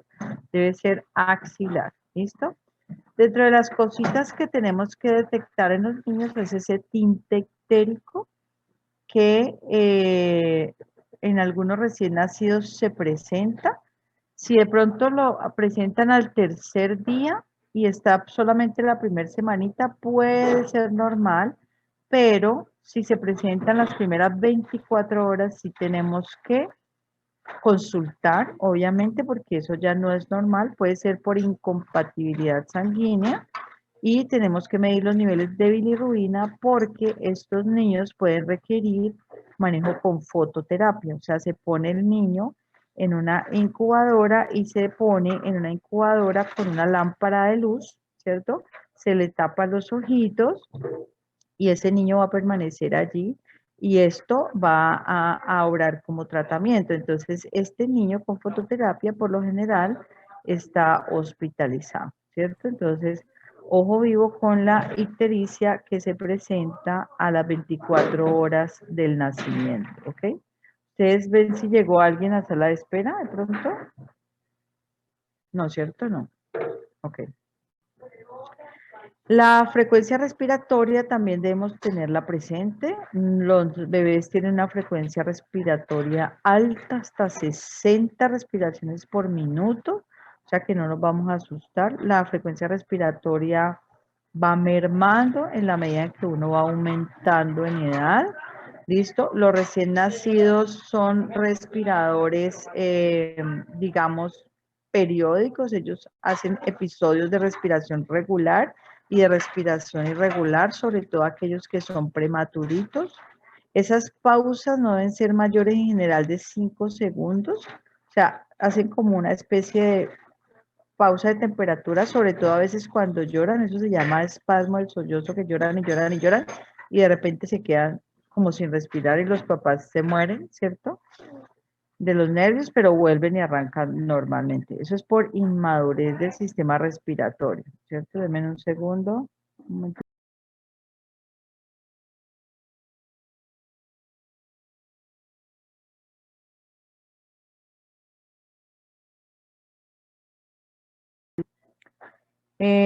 También es importantísimo que en los recién nacidos vigilemos que no exista quejido, ¿cierto? El quejido no debe existir ni el aleteo nasal ni los tirajes intercostales porque son signos de dificultad respiratoria. Entonces, tenemos que evaluar el niño preferiblemente que no esté en llanto, ¿cierto? Sino que esté en reposo o durmiendo y verificar. ¿Cómo es un quejido? Pues como la palabra lo indica, o sea, es un quejido. El niño se queja cuando va a respirar y se mueven la parte torácica, supraclavicular o intercostal y hacen movimiento de las aletas nasales y eso es lo que se llama aleteo nasal. También hay que identificarlo tempranamente porque pues hay que mirar a ver qué es lo que está sucediendo. Miren este niño recién nacido con esta esos son el piel. signo del ítem y Juba. Eso, y esto aquí es el unto sebáceo también, ¿no? Miren, el unto. Si ven que esta capa que está aquí blanca, blanquecina, entonces hay que tenerlo presente, eso no se retira, se deja ahí, ¿ok? Miren la posición del recién nacido, miren que tiene flexión, se ve de buen tono, mírenlo. Miren la posición de los piecitos, el cordón umbilical allí, ¿cierto? De paso, cuando lo vamos a ver más adelante, pero hay que inspeccionar también ano, genitales, etcétera, ¿no? La frecuencia cardíaca en los niños también es una frecuencia alta que puede ir incluso hasta 160 latidos por minuto, generalmente, a veces unas frecuencias más altas de 160, pero hay que estar pues atentos a ello. Por lo general oscilan entre 140 y 160 la mayoría de los recién nacidos, y va mermando en la medida en que el niño va aumentando en edad gestacional, ¿cierto? Debemos contarlas seguidas, los latidos seguidos, por lo menos de 15 a 30 segundos. Si lo hacemos en 15 segundos, debemos multiplicarlo por 4. Si lo hacemos en 30 segundos, preferiblemente lo multiplicamos por 2 y ahí vamos a tener la frecuencia en un minuto. La presión arterial en los niños se va a tomar si consideramos que hay alguna patología. De hecho, pues a todos los niños no se les toma la presión arterial cuando nacen.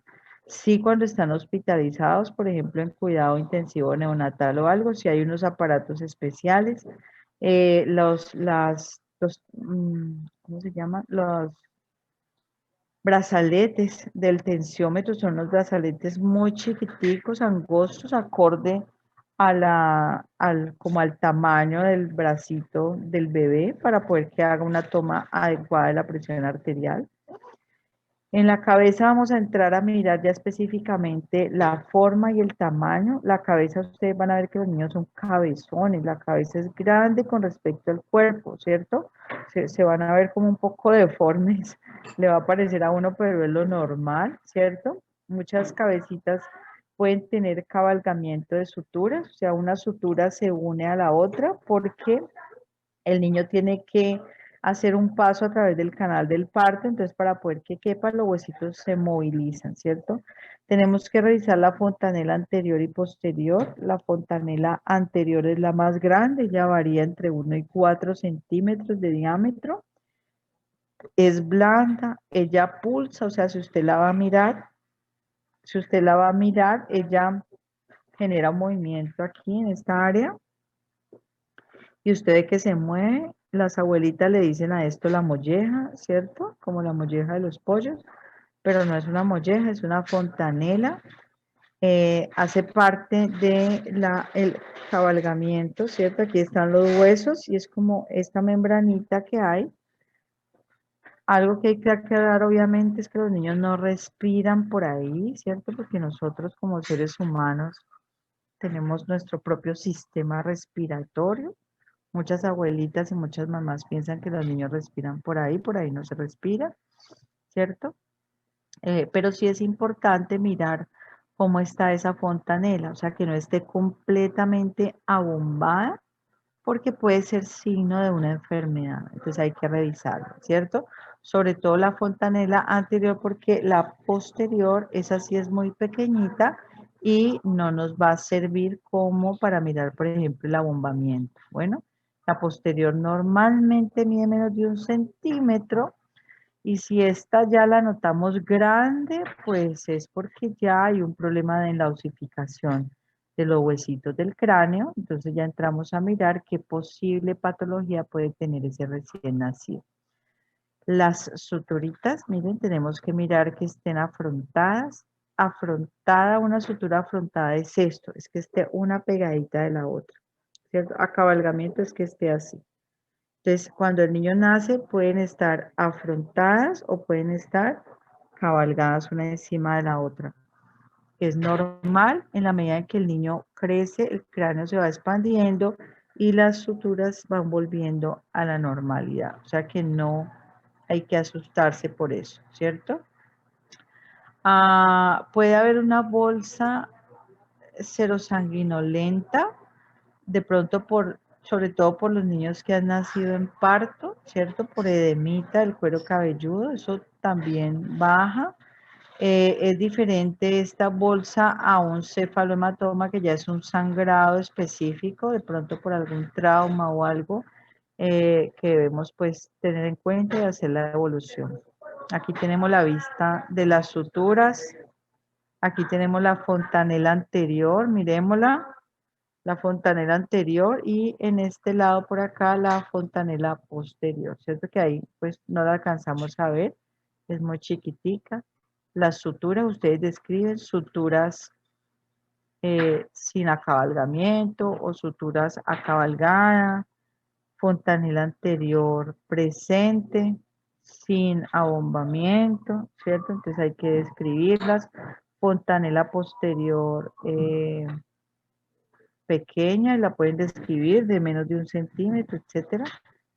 En la carita vamos a mirar ojos, vamos a mirar pupilas. Los ojitos con frecuencia permanecen cerrados, los párpados se ven hinchados, es normal. El iris es como de color grisáceo. Pueden haber hemorragias subconjuntivales, sobre todo por el parto. ¿Cómo fue el parto, cierto? También tenemos que mirar las escleras, que no estén ictéricas. Las pupilas si se van a evaluar, de hecho en los niños hacemos algo que más adelante les voy a mostrar, que es el reflejo rojo, pero las pupilas deben responder normal a la luz, ¿cierto? O sea, debe haber reflejo directo y consensual, y el reflejo rojo debe estar presente. Por ahí debo tener una foto más adelante del reflejo rojo. Aquí está, miremos. O sea, si usted le coloca el oftalmoscopio al niño, más o menos a unos 30, 20 centímetros, así se debe ver el fondo. Eso quiere decir que la retina está vascularizada y que no hay nada que esté impidiendo que usted vea la retina. No se debe ver esto, o sea, esto es lo anormal. Este es un reflejo rojo ausente del lado izquierdo. Todos los niños en Colombia que nacen hay que hacerles esta valoración porque vamos a detectar catarata congénita o incluso retinoblastoma. Y son niños que deben ir al oftalmólogo pediatra de manera prioritaria. Entonces, ¿qué hacemos? Mirarles el reflejo directo, el reflejo consensual, se mira el iris, se mira que las pupilas estén simétricas, ¿cierto? O sea, yo no puedo tener una pupila pequeña y la otra grande, porque esto es un signo neurológico de inestabilidad. Hay que mirar a ver qué sucede y son niños que deben estudiarse. Entonces, les miramos el reflejo directo, el consensual, miramos las escleras que no estén ictéricas, miramos las pupilas, miramos el reflejo rojo, ¿cierto? Y que ellos hagan movimientos también de seguimiento, es importante. Con respecto a la parte nasal, el recién nacido es respirador nasal. Si hay de pronto aquí cerramiento de las coanas o algo, pues puede haber cierta dificultad respiratoria. Eso pues se comprueba si pasamos una sondita nasogástrica pequeña, pero no a todos se hace, solamente si hay necesidad. Lo que mencionaba la compañerita ahora, el milium sebáceo que está aquí en el bordecito de la nariz, ¿cierto? Son glándulas sebáceas obstruiditas que se ven como blanquitas ahí, como unos punticos, que era lo que decía nuestra compañerita. Eso es completamente normal, no se toca ni se estripa. Ustedes hacen de cuenta, y hay que decir a los papás que hagan de cuenta que eso no está ahí, porque el adulto le pica la mano por ir a cogerle eso al bebé. En la boca los labios de los niños son rojitos, las encías tienen unos relieves en la parte donde están los dientes, pero no tienen dientes, ¿cierto? A veces pueden tener algunos quistecitos allí. El paladar debe estar presente y completo, ¿cierto? Hay que palparlo, mirar que no tenga un paladar hendido, ¿cierto? Pueden haber incluso algunas, en el paladar buscar algunas como unas papulitas pequeñas que nosotros llamamos perlas de Epstein, sobre toda la línea media. Son como papulitas pequeñas blanquitas, no son patológicas, así como el milium sebáceo, que tampoco es patológico. Sencillamente las describimos y ya son quistecitos epiteliales que podemos encontrar. En los oídos tenemos que mirar cómo está la implantación de los oídos con respecto al pabellón, ¿cierto? Perdón, cómo está la implantación con respecto a la carita. Recordemos que por lo menos 1/3 del pabellón debe ir en línea con el ángulo del ojito, ¿cierto? Los pabellones auriculares, por decir algo, aquí está el ojo del niño y este es el pabellón auricular. Entonces hay una parte del pabellón que debe sobresalir de esta línea, ¿cierto? Esa es una implantación adecuada de las orejas. Lo que debemos detectar es que, por decir algo, la oreja no esté completamente o incluso más baja, ¿no? Porque esto se debe describir como una implantación baja de las orejas y habría que ir a buscar de pronto algunos síndromes especiales o algo. Deme un momentico, por favor.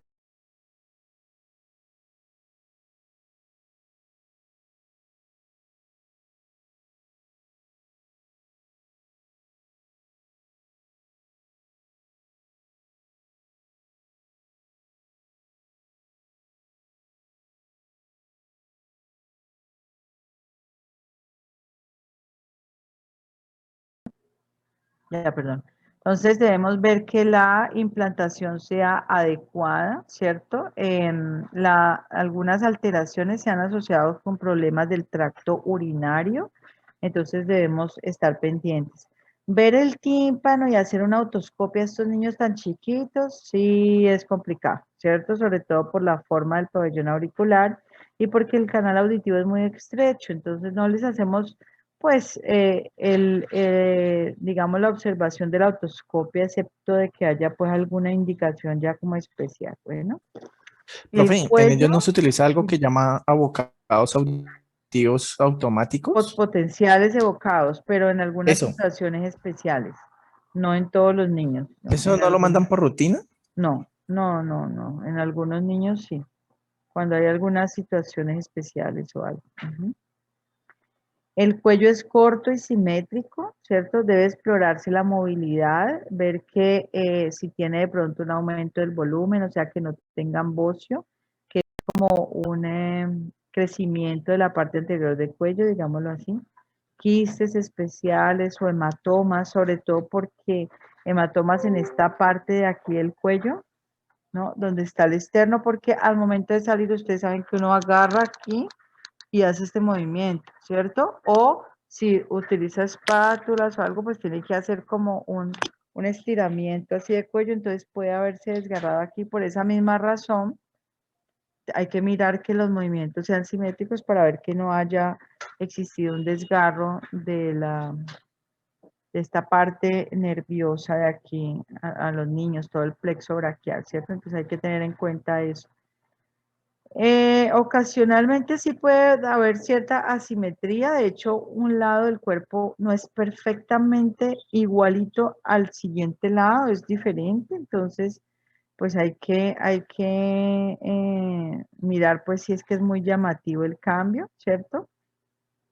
Normalmente uno puede ver que a veces los niños tienen la cabeza totalmente desviada hacia un lado de manera persistente porque tal vez durante la posición fetal estuvieron así, entonces si siguen con esa cabeza de lado, a eso se le llama asincletismo. Ok, hay que mirar a ver la causa, si es solamente algo funcional postural o si es que el niño pues tiene algún defecto en el cuello, ¿no? Entonces como un resumen de cráneo, cara, ojos, oídos, boca, nariz, pero pues este ya lo he ido hablando de él. El cuello, lo que les dije ahorita. Pueden también nacer niños, importantísimo aquí esta parte, con fracturas, ¿cierto? Sobre todo porque la fractura en el lado de la clavícula es como la más común en los niños. Los niños pues van a estar con irritabilidad, dolor, llanto persistente, va a haber una deformidad. Miren que el niño moviliza un lado y el otro no, entonces tenemos que mirar a ver qué pasó durante el nacimiento y mirar a ver si es algo que podamos corregir tempranamente.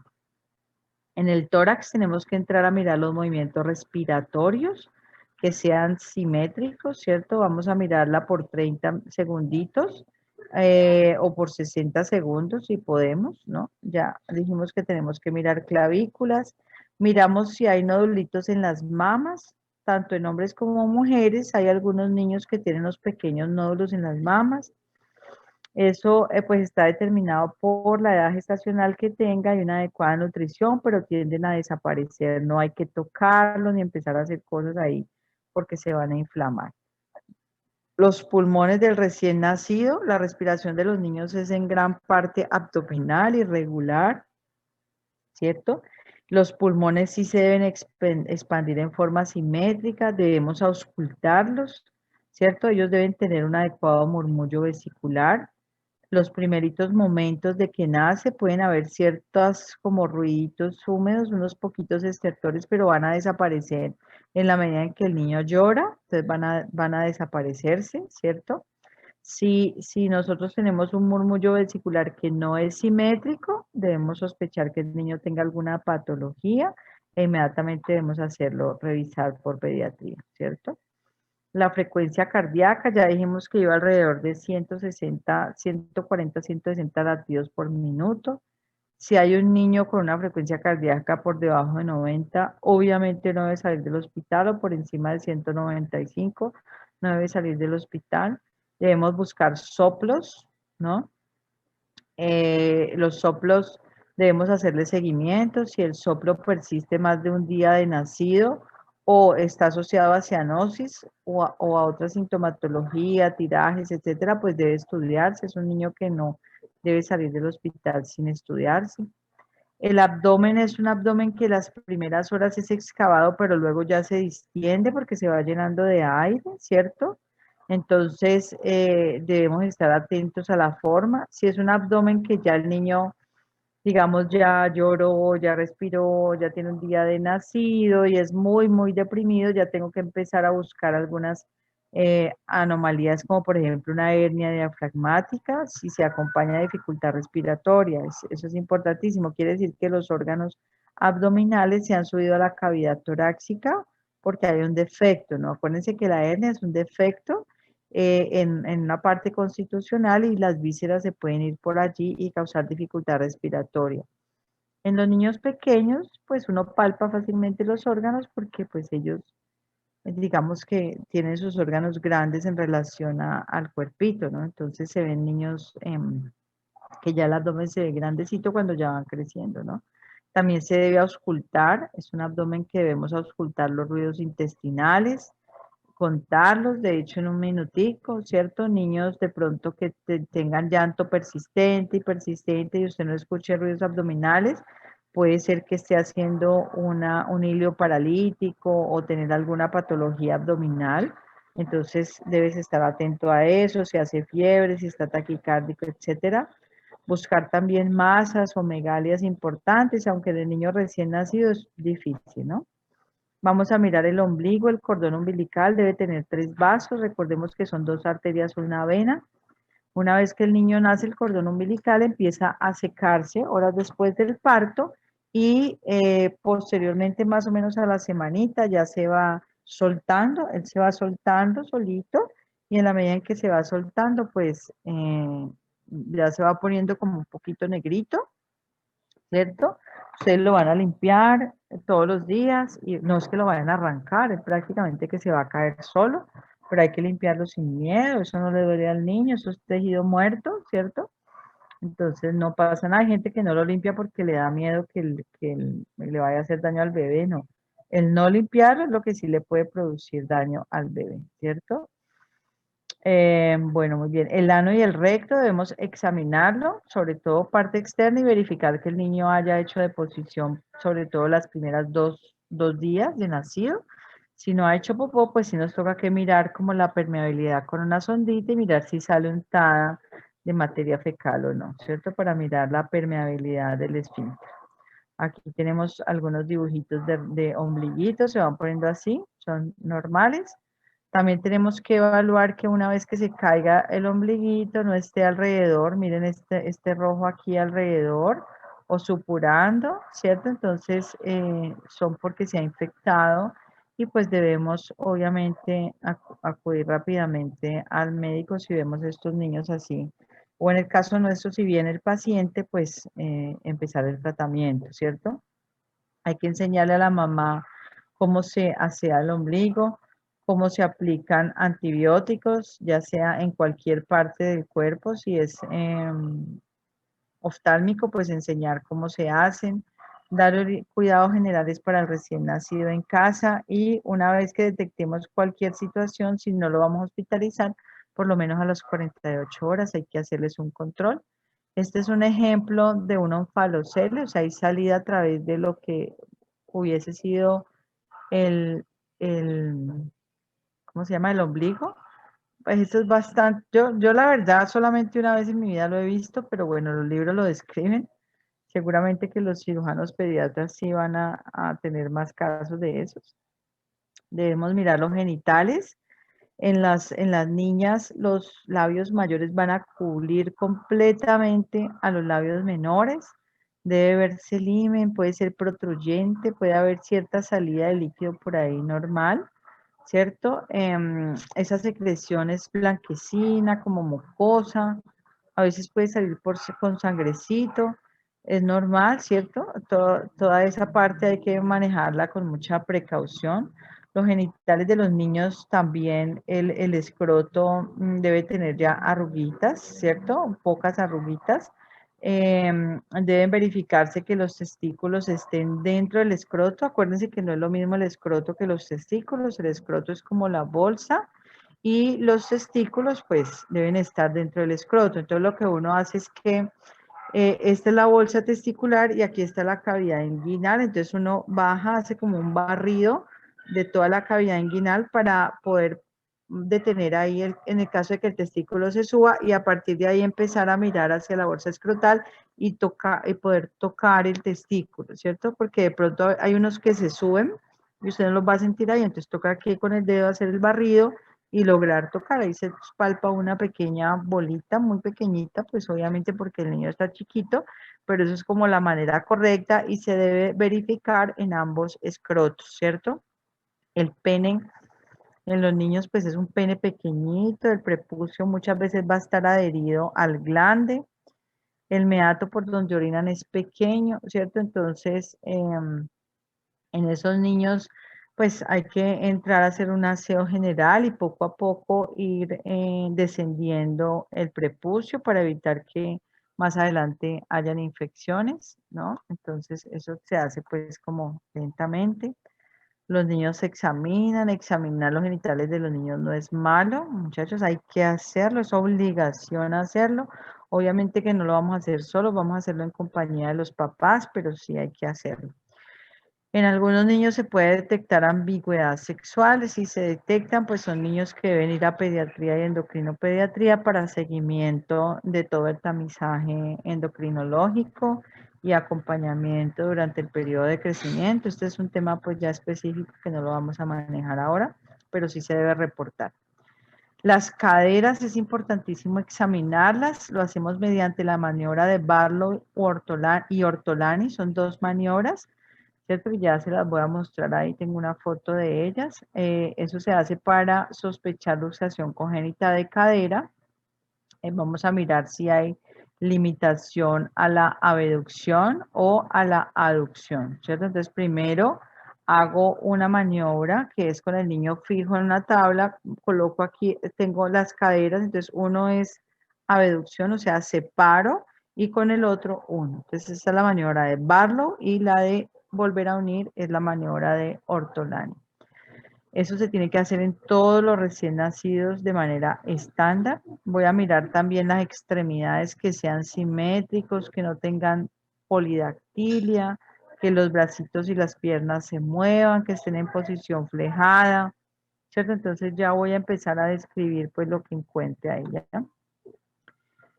Miren, aquí podemos ver la maniobra de Barlow, que es poder sacar la cadera, o sea, voy al medio para sacar la cadera y en la ortolane me voy de afuera hacia adentro para meter la cadera, o sea, para aducirla, ¿cierto? Debe haber prácticamente menos de 3 milímetros. Podemos evidenciar alguna inestabilidad de la cadera. Lo usual es que esté posicionada, ¿cierto? Posicionada, que yo no tenga un gran desplazamiento, digámoslo así, anormal de alguno de los huesos de la pelvis. Y debo, sobre todo, el niño me hace cierta resistencia por la flexión que mantiene de su postura normal.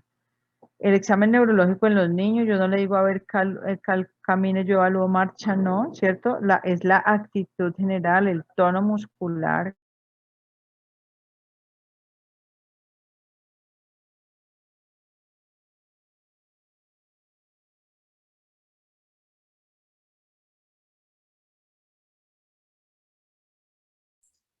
Hola.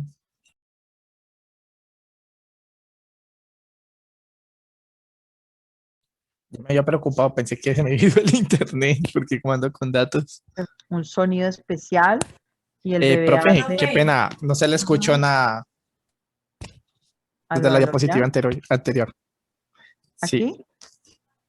¿Aquí ya? En esa profecía ya te escuchamos. Ah, ok, ok. sí, Entonces señora. la actitud del niño del examen neurológico, lo que les decía es que se hace prácticamente mirándolo y mirando los movimientos del niño, ¿cierto? O sea, que los movimientos sean simétricos, que el tono sea adecuado. Ya les dije que los niños son duros de movilizar, ¿cierto? Que tenga la posición adecuada, que tenga un llanto fuerte, vigoroso. Todos esos son signos de estabilidad desde el punto de vista neurológico. Y voy a evaluar los reflejos primarios. Entonces, estos reflejos primarios se ven en todos los recién nacidos. Arranco por el reflejo de Moro, ¿cierto? En el cual hay una respuesta a un estímulo que yo haga fuerte. O si hay una caída brusca de la cabeza, él va a tener este reflejo de Moro. ¿En qué consiste? Primero es que el recién nacido aduce los brazos. ¿Qué quiere decir aducir? Abducir, perdón. ¿Abducir qué es? Los estira, Exactamente. Entonces, la los estira. abducción es separar de la línea media y la aducción es llevar a la línea media. Entonces, separa de la línea media los brazos para luego llevarlos a la línea media, ¿cierto? Va acompañado de flexión del cuerpo y llora. Entonces, abro y entro el brazo. Voy a mirar el reflejo de prehensión, o sea, agarrar algo, ¿cierto? Agarrar, cerrar la mano duro, palmar y plantar, porque el reflejo es palmar y plantar. Entonces, el recién nacido va a flexionar los dedos, ya sea de las manitos o de los pies, va a empuñar la mano y ahí si no hay nadie que se la pueda abrir, ¿no? Entonces, eso es un reflejo primario. En la medida que él vaya creciendo, pues la manito la va abriendo y ya va a tener menos ese reflejo. El reflejo de búsqueda, que es cuando el recién nacido mueve la cabecita hacia el lado donde yo le haga el estímulo. Normalmente es un estímulo que le sirve para alimentarse, porque tú colocas allí, lo colocas frente al seno materno, entonces con el pezón se estimula la carita del bebé y él tiene que voltear hacia ese lado. Ese es el reflejo de búsqueda. El reflejo de succión es un reflejo también que le permite subsistir porque le permite alimentarse, ¿cierto? Es un movimiento coordinado de la lengua, de la boca, cuando yo pongo un objeto. Ese objeto puede ser el seno, puede ser un teterito, puede ser incluso el dedo. Es un reflejo normal en los niños, les da mucha tranquilidad. Por eso es importantísimo que la mamá tenga un momento, digamos, especial en el momento de la alimentación y pueda abrazar al bebé, traerlo a su cuerpo, porque le permite a él tener seguridad, ¿cierto? De hecho, hay muchos niños que ya van creciendo, 2 meses, 3 meses, no sé si de pronto la compañerita, Ivonne, creo que era que tenías el bebé de meses. Rosy, profe. Ah, Rosy, ok. No sé si de pronto recuerdas, los niños cuando van creciendo 2, 3 mesecitos, ellos empiezan a hacer movimientos para llegar a la boca. Inicialmente es con la manito cerrada, pero ya va a llegar un momento en que abren la manito o este dedo o estos dos dedos y enchoclan, ¿cierto? Entonces ellos están llore, llore, llore y se golpean la cabeza hasta que así, atinan y ya el niño empieza la succión y se calma, él solito se calma, ¿cierto? Porque eso le proporciona el placer, tranquilidad, ¿cierto? Entonces es importantísimo ese proceso de ir a la línea media y ese proceso de realizar la succión. El reflejo de marcha automática, que es cuando sostenemos los niños desde el tronco y los inclinamos un poquito hacia adelante y ellos van a dar unos pasitos como si estuvieran caminando, ¿cierto? Eso es lo más de chistoso y lindo verlos hacer este reflejo de marcha. Aquí tenemos algunos de los que mencioné, el moro, miren. Miren. Aquí los tengo, ya voy a hablar de ese. Ajá. Entonces aquí tengo el moro, el búsqueda, estos todos son reflejos primarios, el reflejo de succión, el reflejo de prensión palmar, miren, el de Babinski, el reflejo de incurvación del tronco, la marcha primaria o marcha automática y el reflejo tónico del cuello. Aquí los tengo, miren. Entonces, el de Babinski es un reflejo primario, los niños lo tienen. En el de Babinski yo lo que voy a hacer es que voy a tocar la planta del pie desde el talón al dedo gordo. O sea que si este es el piecito del niño, muchachos, si este es el piecito del niño, entonces supongamos que este sea el talón, yo lo que hago es este movimiento, rum, hasta arriba, ¿cierto? Entonces, ¿él qué tiene que hacer? Hacer este movimiento, ¿cierto? Y después encoge. Entonces, el niño debe desplegar los dedos, es un reflejo normal. Todos estos son primarios, ¿ya? Y va desapareciendo generalmente alrededor de los 6 meses, aunque uno puede ver hasta los 2 años que el reflejo permanezca, pero normalmente en el lactantico menor ya empieza a desaparecer. Entonces tenemos otros reflejos, por ejemplo el del tono asimétrico, ¿cierto? Es en el cual el niño está en una posición supina y se hace un giro de la cabeza y él se pone en una posición de esgrima. ¿Cuál es una posición de esgrima? ¿Alguien ha visto esgrima de pronto? La lucha esa de que juegan. Sí, profe. ¿Nadie ha visto esgrima? Sí, en la universidad.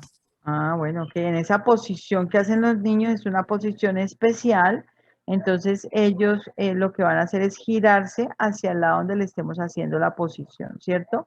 Y en el que vimos aquí atrás, que es el de incubación del tronco, ustedes le hacen un reflejo al niño, se sostiene con una mano y se hace desde aquí hacia uno de los lados y el niño curva hacia ese lado.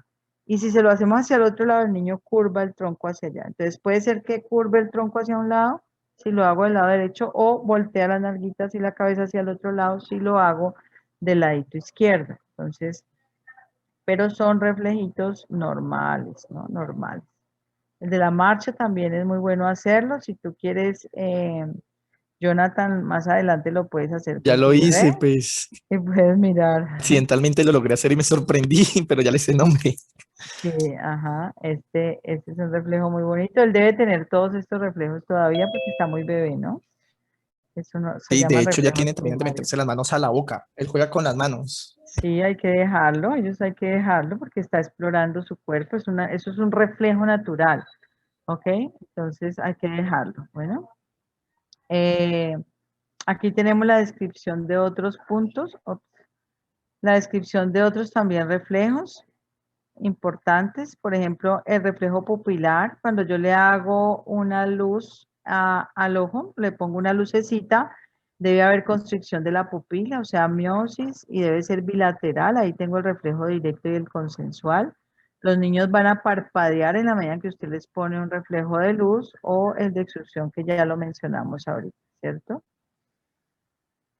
Otros reflejos, por ejemplo, ¿cómo evalúo ya la audición en un niño? Entonces, ¿qué es lo normal? Que el niño responda ante unos sonidos, ¿cierto? Especialmente si es la voz de la mamá, del papá, él debe voltear a mirar, aunque no vea muy bien, pero debe voltear a mirar hacia el lado donde está el sonido. O si usted hace, por ejemplo, una palmada, pues él debe hacer algún gesto o de sorpresa o algo de que escuchó. Los niños también responden súper bien al tacto, súper bien al tacto. Los niños, el tacto es una de las cosas más maravillosas que se puede utilizar para el estímulo, ¿cierto? Los masajes, cuando el niño está llorando, usted le hace un masaje tranquilamente con una crema, un masaje suave y el niño poco a poco va cediendo en llanto, ¿cierto? Entonces, es importantísimo este proceso. El olfato también está presente. Ellos aprenden a oler a su madre, al seno, a lo que huele la leche materna. Si la mamá está cerca, por ahí se desesperan, ¿cierto? Porque él sabe que es la mamá y que ahí está el alimento, ¿cierto? Entonces, es importantísimo. Aquí tenemos, por ejemplo, un meningocelia, si lo vemos en algunos. Esto pues son situaciones complicadas, ¿no? Anacefalia, ¿no? O algunos niños con anencefalia, no se ve así obviamente, pero ya no tendrían por dentro nada de su cerebro, ¿no? Está vacío, con líquido o algo, pues las expectativas de vida obviamente no están, ¿no? Hay unas situaciones asociadas a los recién nacidos, deben un segundito, por favor.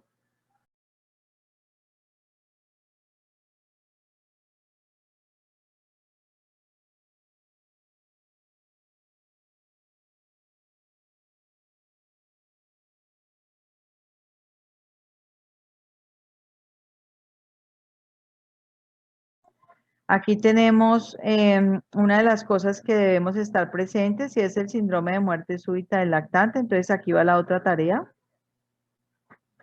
Vamos copiándolas, Jonathan, y al final las vamos a asignar, ¿listo? Síndrome Sí, de muerte señora, súbita síndrome. del lactante. Ajá, vamos a investigar sobre eso. Esta sería la otra tarea. ¿Listo?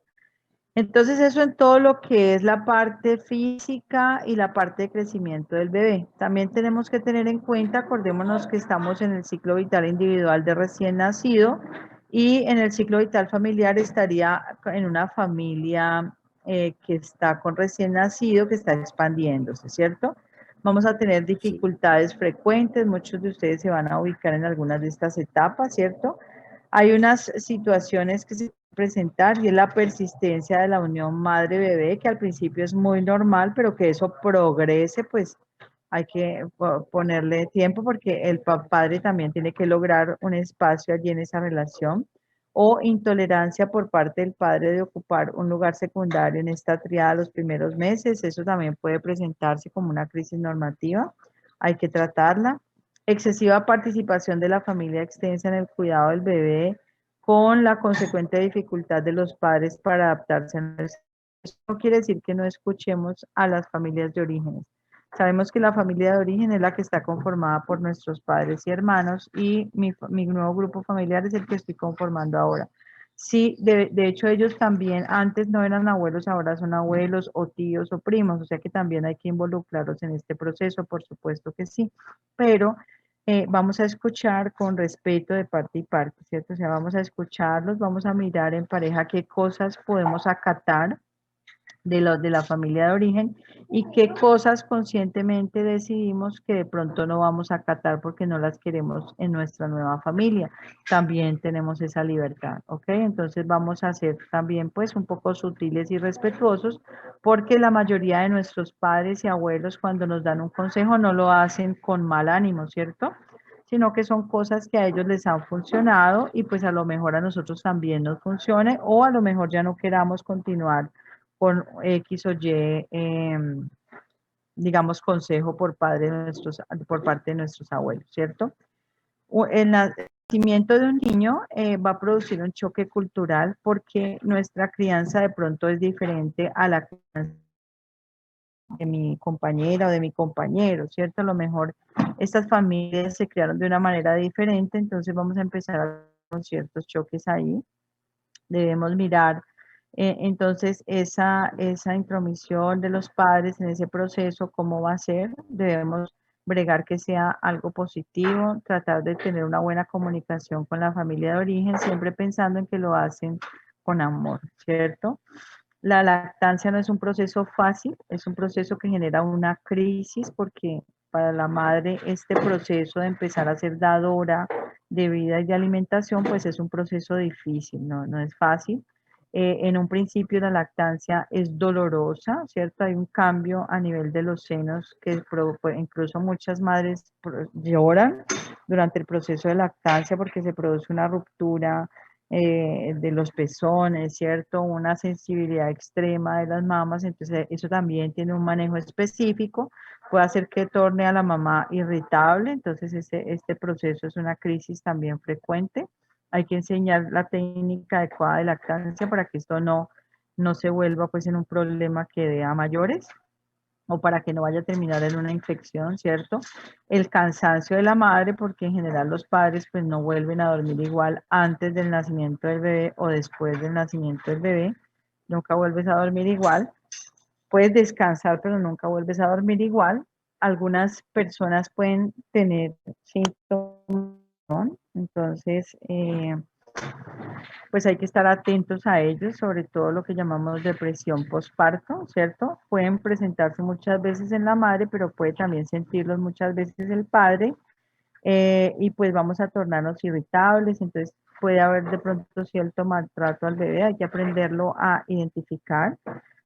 Y importantísimo que nos ubiquemos en los roles, ¿cierto? En el rol de padre es importantísimo desde el principio del nacimiento del bebé.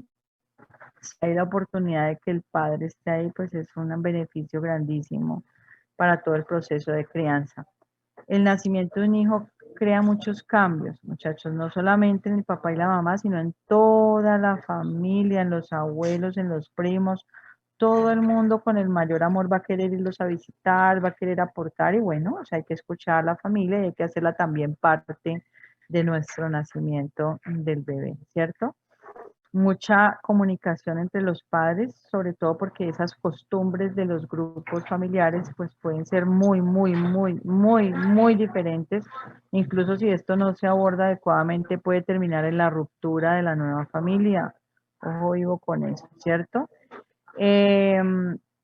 Al principio el padre puede ser como un observador, pero en la medida en que el niño obviamente nace, va teniendo una mayor participación en la protección del núcleo familiar, logrando conformar ese nexo importante madre, hijo, mundo exterior, ¿cierto? El padre puede convertirse como en ese proceso, en ese ayudador de ese nacimiento del bebé.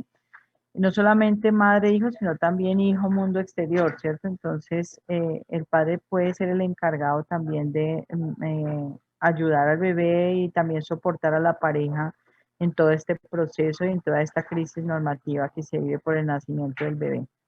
Normal los reproches. Cuando nace un bebé empiezan los reproches porque es que yo pensé que tú ibas a hacer, yo pensé que tú esto, yo pensé que tú esto, pero precisamente ahí es donde empieza lo bueno. Empieza el ajuste familiar, ¿cierto? Tanto vamos a saber que es normal que la pareja nos reproche porque nadie es perfecto, uno no nace siendo papá, uno se hace, ¿cierto? Con el hijo en la medida y con los hijos en la medida en que van llegando. Entonces, eso por más que tú lo leas, es un proceso que se aprende haciendo. Entonces, lo que hay que hacer es aprender a reconocer las faltas, aprender a reconocer qué cosas no estamos haciendo bien, en qué cosas podemos mejorar y obviamente la comunicación que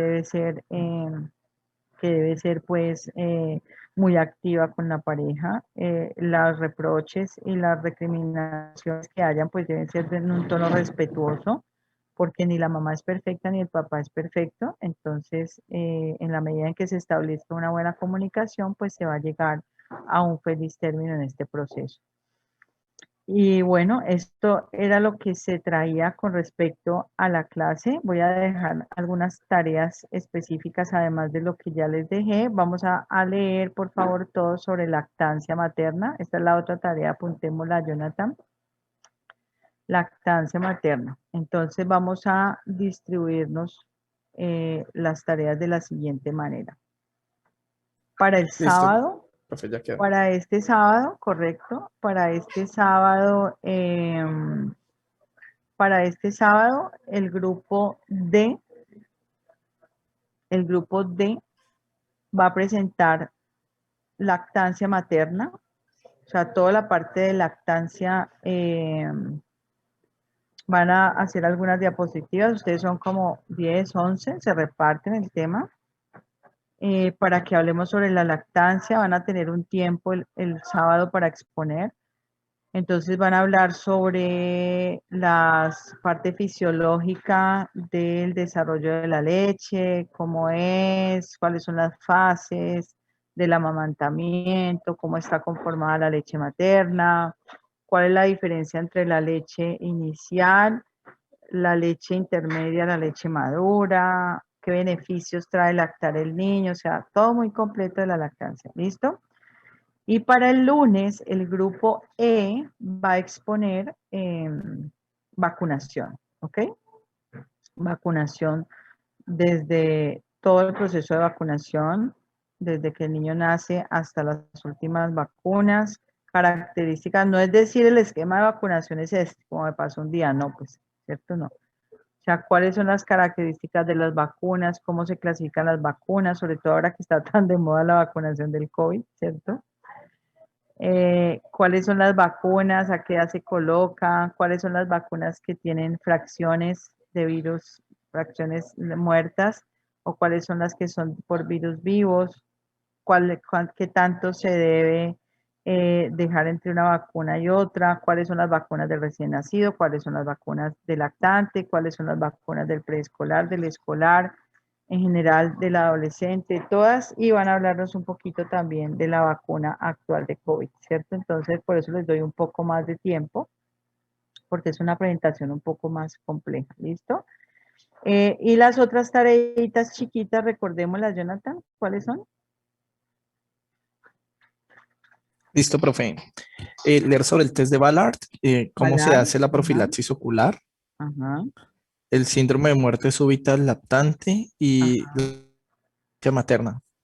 Esos ¿Puedes 4 ir en puntos. el grupo, Jonathan, por favor? la Listo, ya las lactancia ya la coloqué. distribuí, ¿no? La lactancia es entre todos los del grupo D y vacunación en los del E. Y las otras Listo. se pueden repartir, son tareitas muy sencillas, de hecho no necesitan hacer presentación, lo pueden leer y alguien libremente nos dice la escala de Ballard es así, la profilaxis oftálmica así. Yo voy a preguntar al azar, mejor dicho. Esas primeritas yo digo, a ver Isabela Moreno, cuéntame tal cosa, a ver Daniela, a ver tal. Listo, las voy a hacer al azar para que todos la preparen. Pero la de Profe, lactancia sí la deben hacer con presentación en PowerPoint, bueno, igual profe, que la de vacunación, ¿listo? ¿Quién me habla? ¿Quién me habla? Daniela Ah, Rodríguez. dale, Daniela. Profe, una pregunta, ¿eso de la vacunación podríamos encontrarlo en el libro o no está? Sí, está en el libro del niño sano, pero vacunación hay en muchas partes. Eh,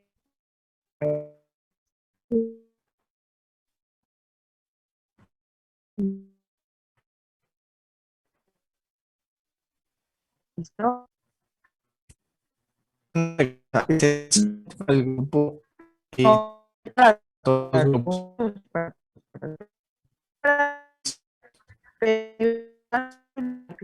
todos.